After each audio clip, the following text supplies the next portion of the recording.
우리가 오늘 일순단을 시작하는데, 잠깐만, 제 얼굴 좀 보여드릴게요. 이렇게 생겼습니다. 나중에 제가 신림선을 자주 타요. 가까워서. 신림선 있죠? 혹시 만나면 또 인사도 하시고 그러세요.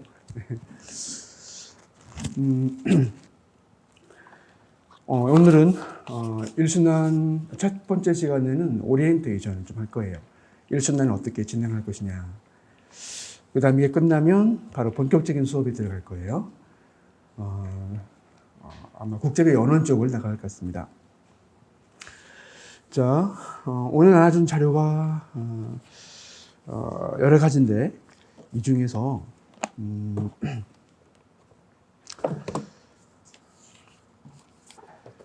국제법 일순환 오리엔테이션이라고 되어 있는 옆으로 보는 교재예요.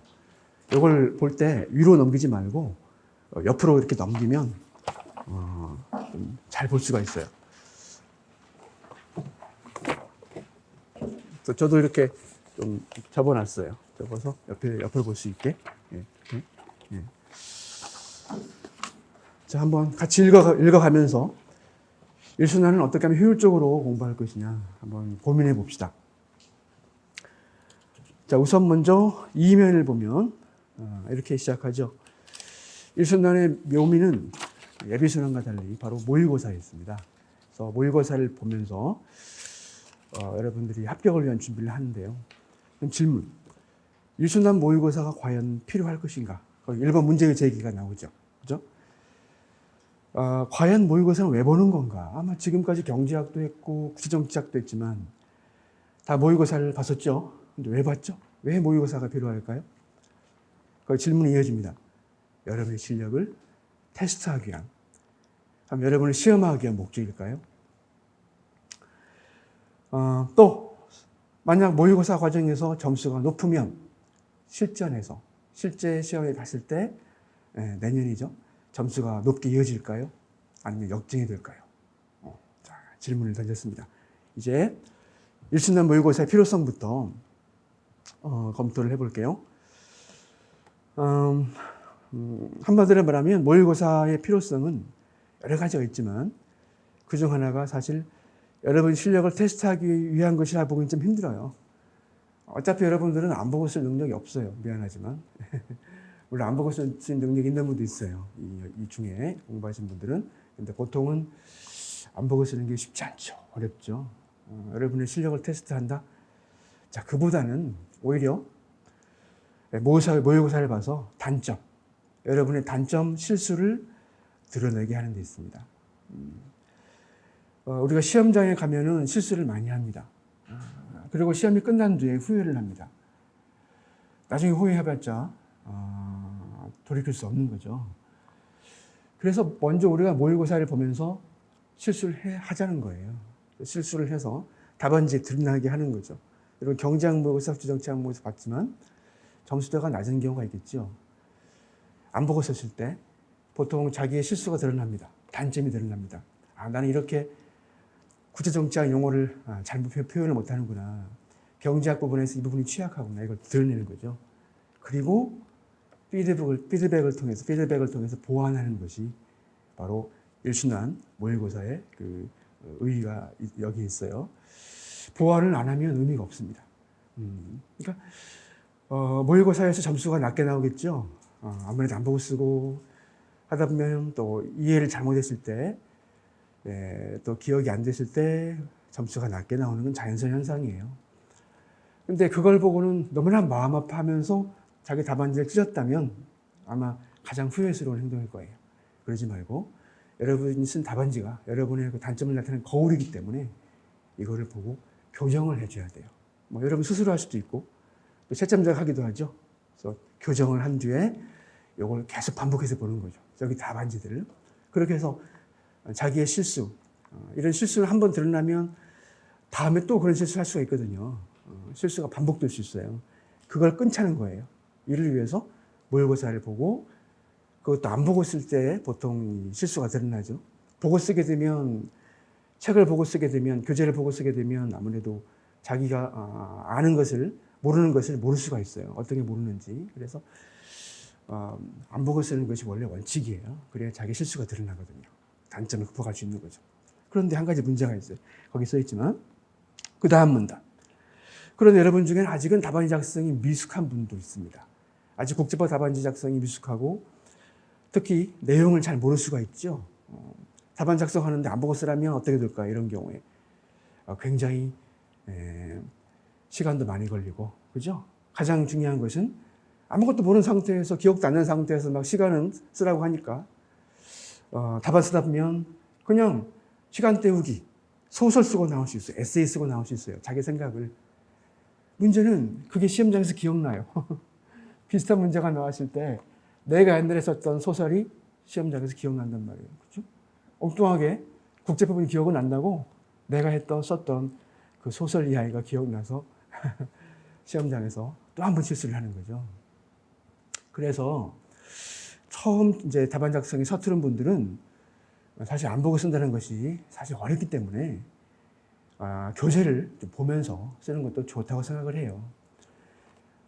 다만 문제를 읽어봤을 때 이게 무엇을 묻고 있다 이런 쟁점 파악하는 것은 교재가 안 알려줘요. 여러분들이 여러분들 아이디어로 파악해내줘야 되죠. 그런 훈련을 하는 거죠. 그리고 문제 딱 읽어봤을 때 이건 주역 유보에 대한 거야. 이건 일방행위에 대한 거야. 이렇게 주제를 파악하면 어떻게 할까요? 교재를 찾아봐야겠죠. 그죠? 교재 중에 어느 부분을 찾아야 되느냐? 이게 문제의 소재예요. 교재 중에 어느 부분을 찾아야 되느냐? 쟁점이죠. 그리고 그 부분을 찾은 다음에 읽어보면서 정리하는 기분으로 쓰면서 아무래도 이론을 쓰는 것은 조문을 쓰는 것은 이건 베껴 쓰는 거니까 어렵지 않잖아요. 근데 문제는 적용이죠. 이렇게 조문, 판례, 학설 이것들을 교재에 있는 걸 옮겨 쓰는 것은 쉬운데 어렵지 않은데 실제 사례에 적용하는 것은 이것도 역시 여러분의 아이디어예요. 교재가 안 알려줘요. 그렇죠? 그래서 이렇게 보고 쓴다 해서 훈련이 안 되는 게 아니에요. 보고 쓸 때 어떤 게 훈련이 된다? 첫 번째 쟁점을 찾는 훈련이 생깁니다. 두 번째는 바로 적용 능력에 대한 훈련이 생겨요. 그래서 만약 여러분들이 안 보고 쓰는 것이 힘들면 오픈북을 하고 보고 쓰는 것도 괜찮다. 이렇게 생각이 들어요. 이 과정에서 쟁점을 파악하고 즉 이걸 무엇을 묻고 있다. 일방에도 이보다 문제의 소재죠. 파악하고 교재를 찾아보고 그리고 이론 조문을 확인한 뒤에 적용할 때는 교재가 안 알려주기 때문에 여러분의 어떤 상상력, 아이디어가 훈련이 되는 거죠. 그렇게. 그런데 세 번째. 그럼에도 불구하고 오픈북 하지 않아도 됩니다. 안 보고 써도 괜찮아요. 왜? 그 이유는 이번 우리 일순환 과정에서는 문제를 알려주기 때문입니다. 문제를 알려줍니다. 그래서 예를 들면 오늘 자료 중에 1회 자료가 있을 거예요. 1회 자료. 그렇죠?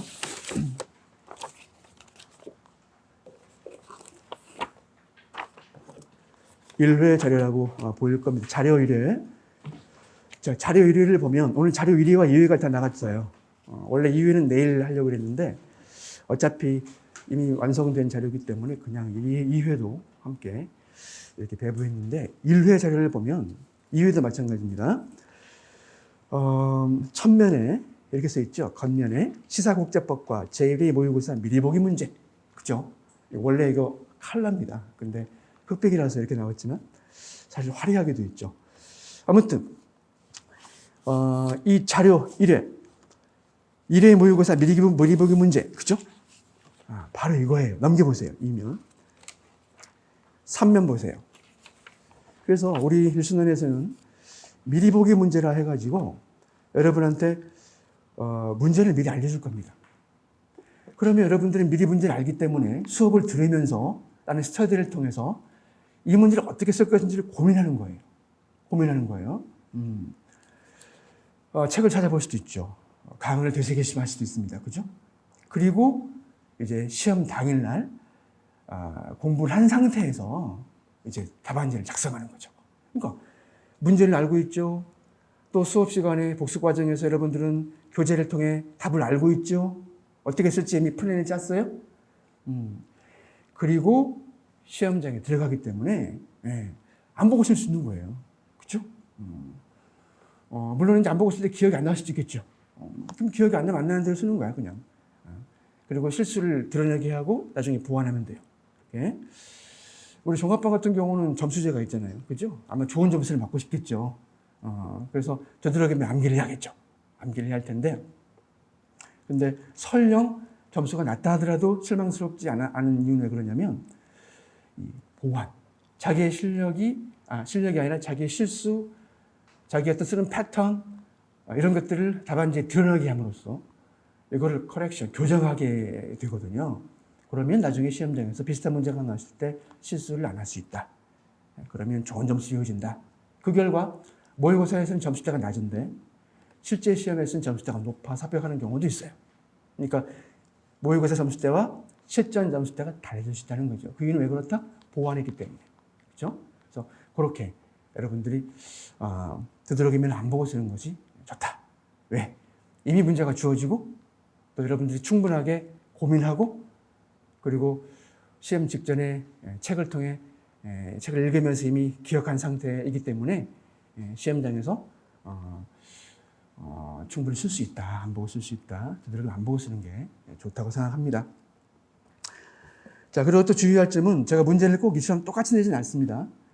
미리보기 문제와 동일하게 내는 경우도 있지만 어떤 경우는 응용해서 조금 변형해서 내기도 하고 다른 문제 합쳐서 내기도 해요.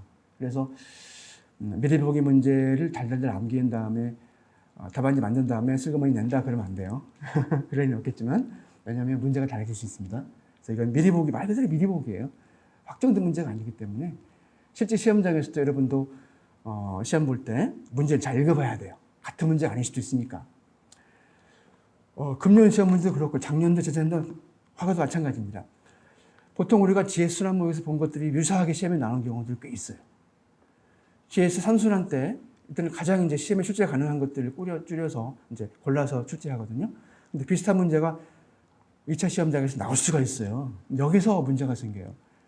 비슷한 문제가 나오다 보니까 내가 모의고사 푼 문제인데 동일한 문제로 착각을 하는 거예요. 실제 출제자는 다르죠. 출제자는 모의고사는 제가 냈고 실제 외교원 시험 문제, 통상 시험 문제는 교수들이 냈잖아요. 출제한 사람이 다른데 물어보는 문제 패턴이나 사실관계가 동일할까요?